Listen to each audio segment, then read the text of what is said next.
I believe by NFL definition, not a penalty. But my problem isn't really as much with the call as much as it is the rule.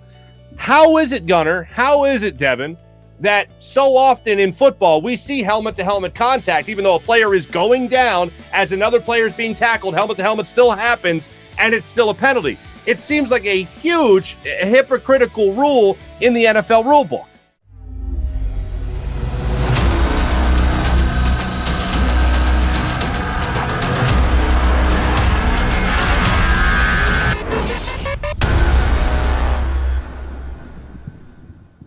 Live post-game show presented by Ocean Casino Resort. Go for the live win. Go for the win. Let's go for the live show. Go for the win. Two things we got to talk about here. Mark Farzetta, Derek Gunn, Devin Caney. Are you talking in the third person? Do you remember our names? I totally remember. I'm trying to read a play at the same time because I forgot the downage. About Mark Farzetta.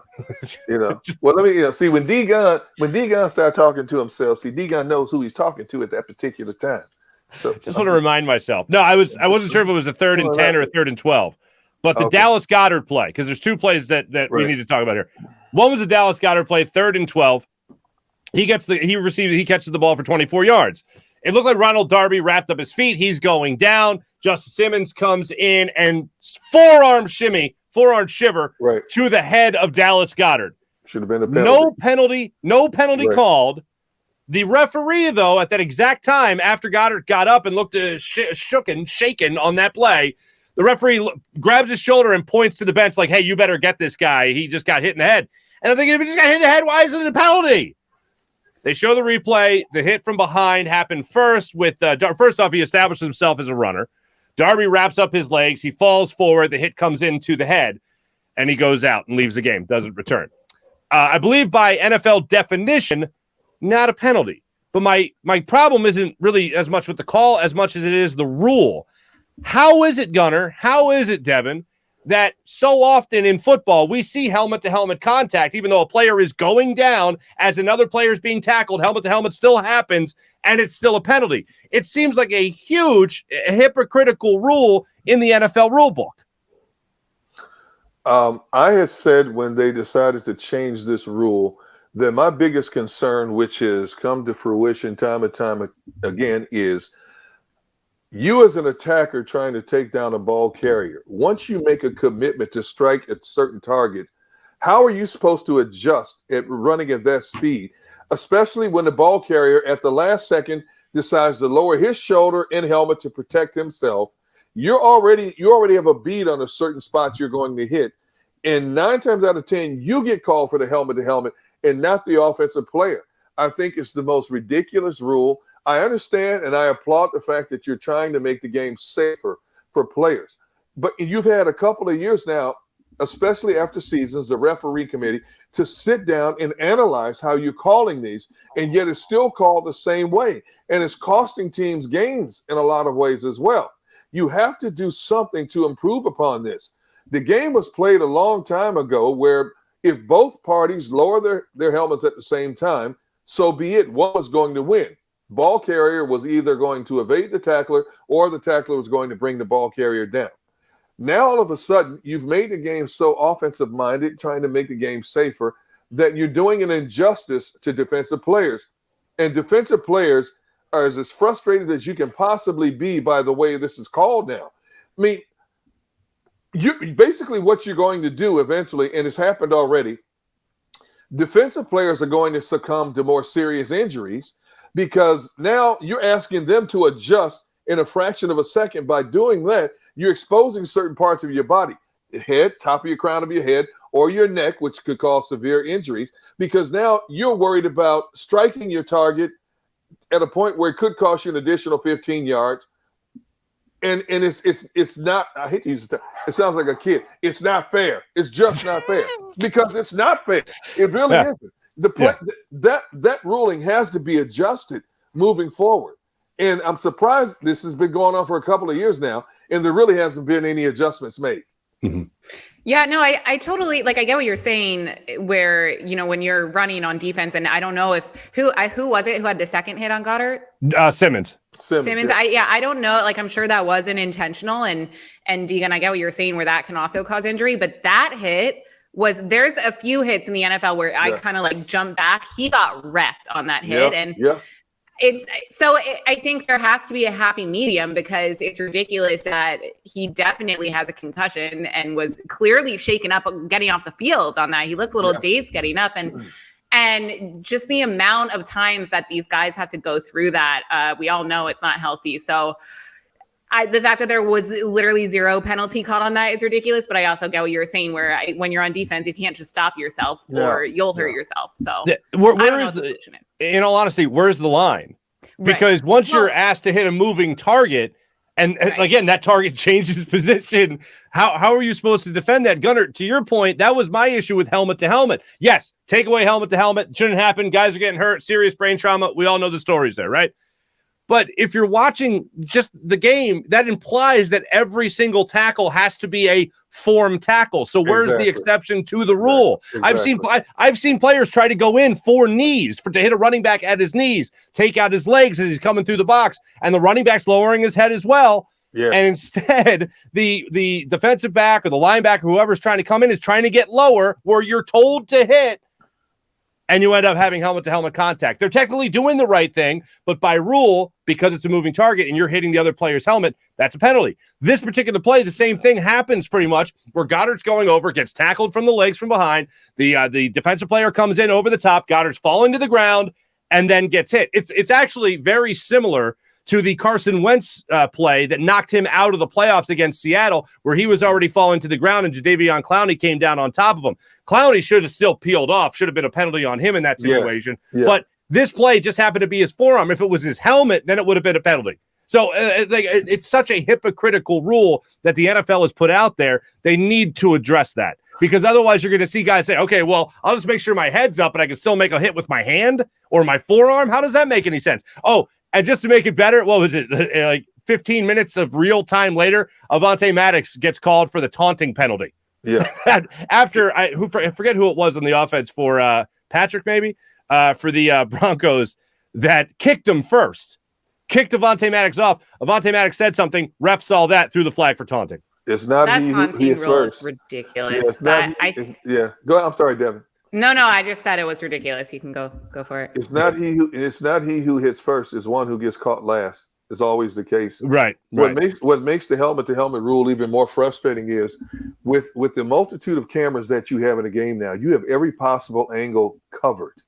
And when you look at the slow-mo replays and they show you that the defender has already committed the strike zone that he's going to attack, and you see the ball carrier get even lower to protect his body, basically his rib cage and things like that. It is the ball carrier who initiates the helmet-to-helmet contact in a lot of cases. Yet the defender is the one who gets called for the penalties. So basically, it's like that old adage: "Damned if you do, damned if you don't." I don't know what else you can do for defensive players. What are they not supposed to do? Just touch them and hope they fall down?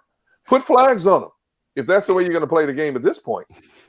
Yeah, well, and then on the other hand, you have roughing the passer where it's almost opposite. Like you literally touch a quarterback and you get a penalty. Not coming to the defense of Derek Barnett or any of our guys who have just gotten racked up way too many penalties. But yeah, there's no consistency there. All right. I have to pop quiz for you guys. You guys could take whoever wants to answer first may. But I got a couple of options here for Teddy Bridgewater and that tackle. What do I call that? Nothing? The nothing play where he threw the interception, or excuse me, they fumbled the ball, and you had Darius Slay trying to return it for the touchdown, and Teddy Bridgewater was there. Like you saw him there as Darius Slay was running up the field to try to return it, fumble for a touchdown. What did Ted Bridgewater, what did he look most like? Did he look more like a maitre d' showing you to your table? Or a 1700s Revolutionary War era British general curtsying to you to ask you, may I have this dance? Which one of those two did he look more like? Gunner, I'll go to you first. May I show you to your table? May I show you? You go with the maitre d'. Okay, yeah, Devin? Bridgewater. Yeah, go ahead.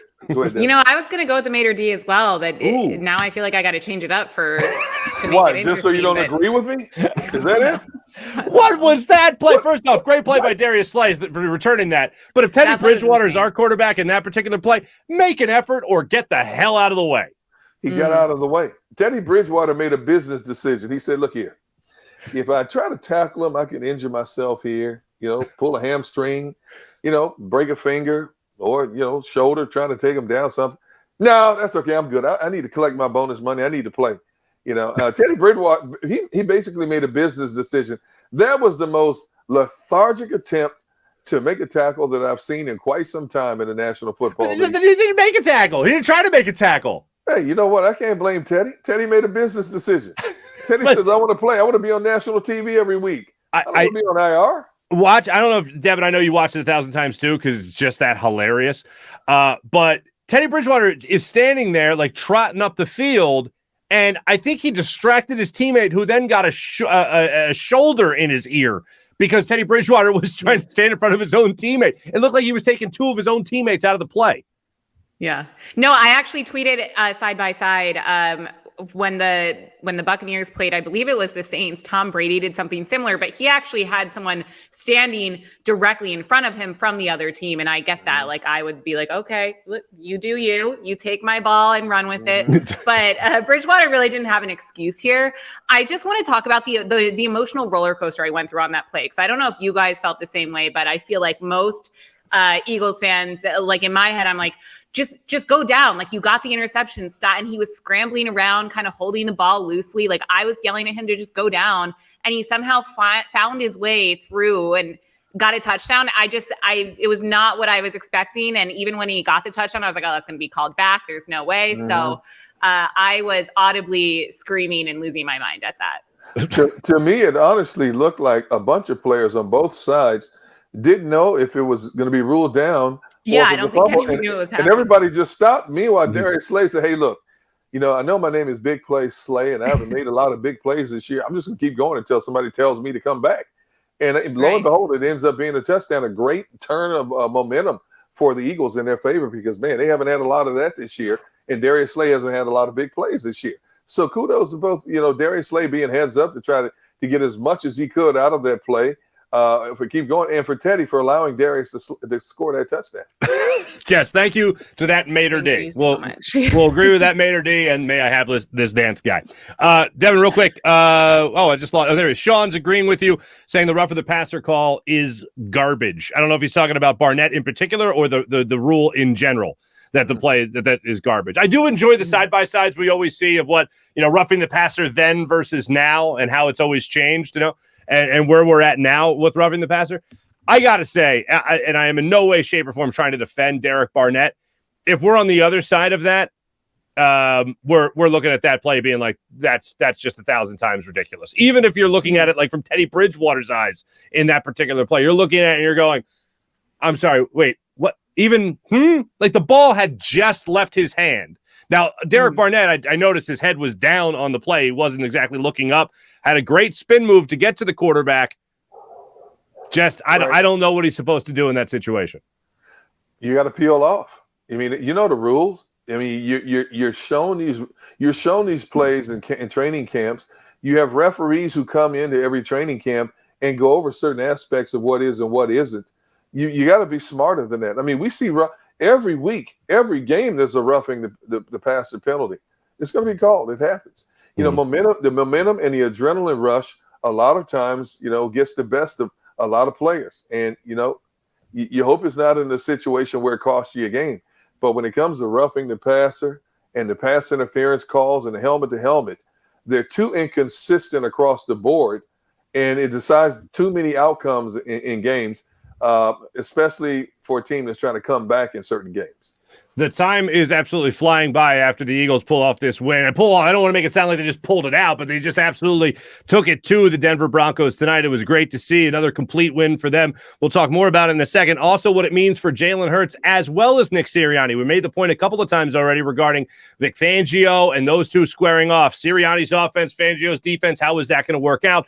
We'll continue to explore that when we return. Also, a little bit later in the show, John McMullen will be joining us. live from the Mile High City in Denver. Give us all the latest on the injury news regarding the Eagles after the game, as well as what Nick Sirianni had to say about his players post-game as well. Don't forget, we are fueled by Stateside Vodka. See the scroll below and use the promo code JAKIB, that's JAKIB, for 15% off a 1-liter bottle. Go to statesidevodka.com. More live post-game show when we return.